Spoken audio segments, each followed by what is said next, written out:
Bueno, bienvenidos a todos. En la clase de hoy vamos a estar resolviendo un ejemplo de sistemas abiertos, en particular el caso de un turbocompresor. Bien, tenemos el siguiente esquema. Vamos a comentar un poco cómo es el funcionamiento de este dispositivo, para qué sirve, dónde se puede encontrar.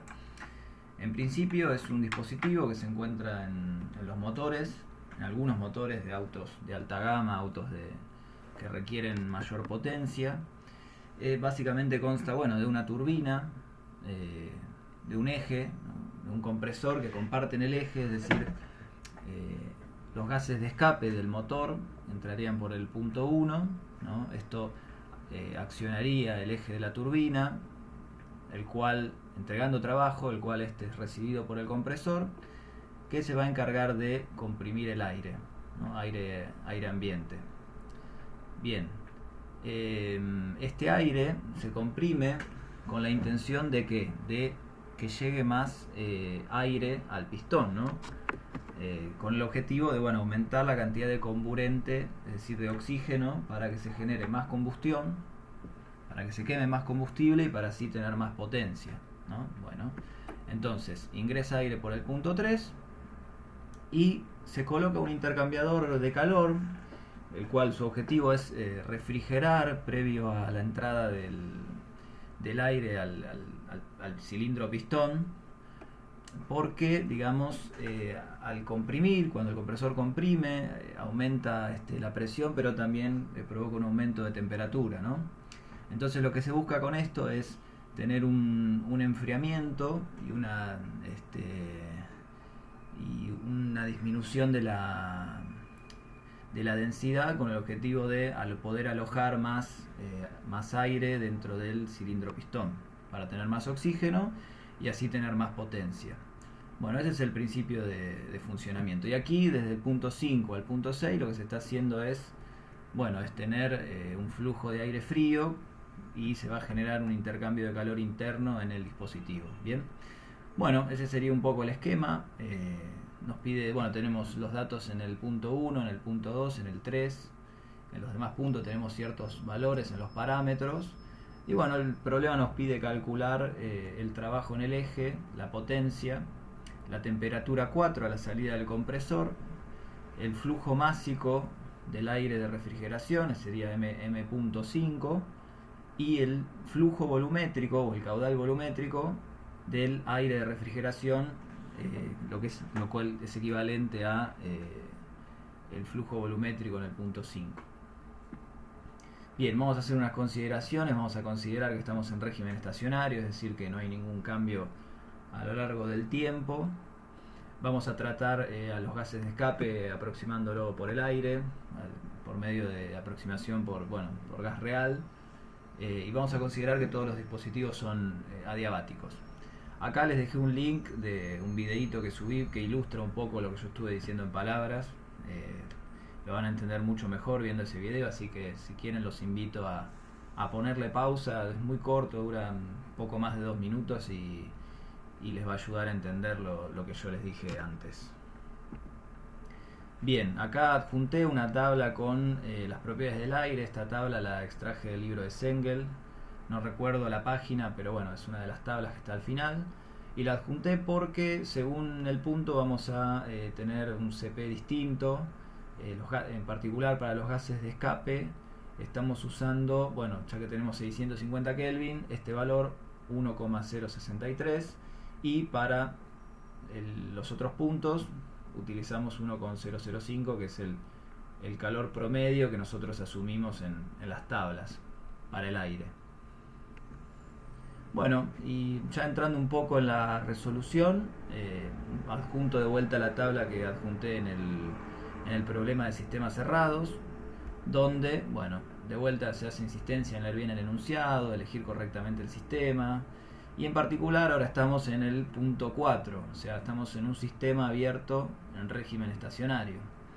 Bueno, entonces dice que conviene construir una tabla con los parámetros de estado a uno por fila.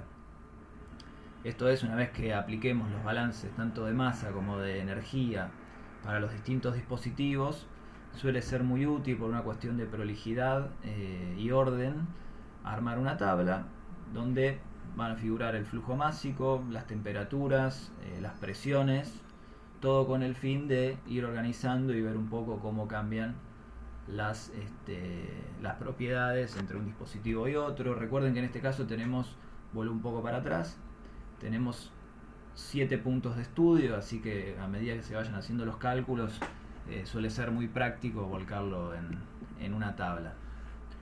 Bien, dice, en este caso generalmente no es necesario aplicar la ecuación de estado de gases, pues a menos que se lo pida, el volumen específico deja de ser una variable de interés. Gasto másico, presión, temperatura y entalpía son las variables generalmente involucradas. Bien, en este caso, bueno, como nos piden el flujo volumétrico, tenemos que recordar que el flujo másico está vinculado con el flujo volumétrico a partir de la densidad, es decir, la densidad es el flujo másico dividido el flujo volumétrico. Y como el volumen específico es el inverso de la densidad, podemos decir que el flujo volumétrico es igual al flujo másico por el volumen específico. Después, si no se entendió, cuando lo resolvamos vamos a ver la fórmula de manera explícita. Bueno, acá un poco la resolución. Básicamente lo que hacemos es ir viendo o aplicando el primer principio, la ecuación de primer principio para sistemas abiertos en régimen estacionario para cada uno de los dispositivos, ¿no? Bien, bueno, entonces empezamos con la turbina. Como dijimos, como todos los dispositivos son adiabáticos, tachamos el calor, despreciamos las variaciones tanto de energía cinética como de energía potencial, y bueno, simplificando vamos a llegar a una ecuación donde podemos calcular la potencia en el eje. En este caso, como son los gases de escape y los estamos tratando como aire, con las propiedades del aire, nos fijamos en la temperatura, extraemos el calor específico, que es 1,063 para este caso, y con estos datos, haciendo los reemplazos, podemos encontrar el trabajo en el eje. Bien, por lo cual ya tendríamos el punto A calculado, ¿no? Les pido que hagan las cuentas nuevamente y después los vemos en el chat en vivo y comparamos los resultados. Bien, para el caso del compresor, bueno, yo me olvidé ahí de tachar el Q, pero como dijimos, todos son adiabáticos, así que táchenlo por favor. De hecho, bueno, después en el segundo paso no lo consideré. Y bien, para el caso del compresor, una vez que yo calculo el trabajo en el eje de la turbina, como es el mismo, el valor va a ser el mismo, pero recordamos la convención de signos, es decir, que cuando voy a reemplazar el valor del trabajo en el eje que calculé de la turbina en la ecuación del compresor, tengo que cambiarle el signo, porque el trabajo en el compresor es entrante, ¿no? Y nosotros habíamos definido que para la convención de signos para los sistemas termodinámicos es que el trabajo entrante a un sistema, que en este caso es el compresor, es negativo. Bien. Bueno, a partir de ahí, despejando, considerando el CP del aire como el CP promedio que utilizamos, que tenemos en las tablas, podemos calcular la temperatura a la salida del compresor. Después en el intercooler o el intercambiador de calor, lo que hacemos es lo mismo, aplicar el primer principio, pero fíjense que no taché el calor. Cuando nosotros decimos que los intercambiadores de calor, cuando aplicamos el primer principio, el flujo de calor lo consideramos cero porque tomamos como sistema el interior del intercambiador. Bueno, en este caso lo que se está haciendo es tomar como sistema una rama, por eso no tachamos el calor. Estamos tomando, para el primer lugar, la rama de refrigeración, o sea que estamos considerando el calor saliente, la rama de M.3, ¿no? De donde se va a enfriar, esa es la rama que se pretende enfriar porque es el aire que va a entrar nuevamente al dispositivo cilindro-pistón, ¿no? Entonces, en principio, ese calor Q nos tiene que dar negativo, ¿no? Ya que estamos enfriando esa rama. Y después la rama de refrigeración, que lo que va a hacer es, bueno, liberar calor, es decir, va a recibir calor, perdón, porque está enfriando la otra rama, Bueno, escribimos nuevamente el primer principio, el balance de energía, y en ambos casos tenemos trabajo cero, solo tenemos flujo de calor. Bien, aquí también utilizando el CP correspondiente, vamos a obtener, haciendo los despejes, el flujo másico por la rama 5, si se quiere. Bueno, finalmente ahí escribí explícitamente la ecuación que vincula el flujo volumétrico con el flujo másico a través del volumen específico. Y bien, haciendo un análisis por cada dispositivo, esto se los recomiendo para resolver un problema de este tipo, ir escribiendo los balances para cada uno, ir recolectando los datos y a su vez que vayan haciendo los cálculos correspondientes. Yo ahora les voy a mostrar una imagen de una tabla que extraje de un ejemplo de la guía, como para que vean cómo pueden armarla ustedes y vayan volcando los datos ahí. Bien, acá está el ejemplo de la tabla, es un ejercicio de la guía, donde tenemos el flujo másico, la presión en bares, la temperatura en Kelvin. Bueno, las unidades, generalmente el flujo másico suele escribirse en kilogramos sobre segundo, la presión en kilopascales y la temperatura 100 Kelvin. Para este caso tenemos 6 estados termodinámicos, para el caso del ejemplo de la guía, pero en nuestro caso tenemos 7.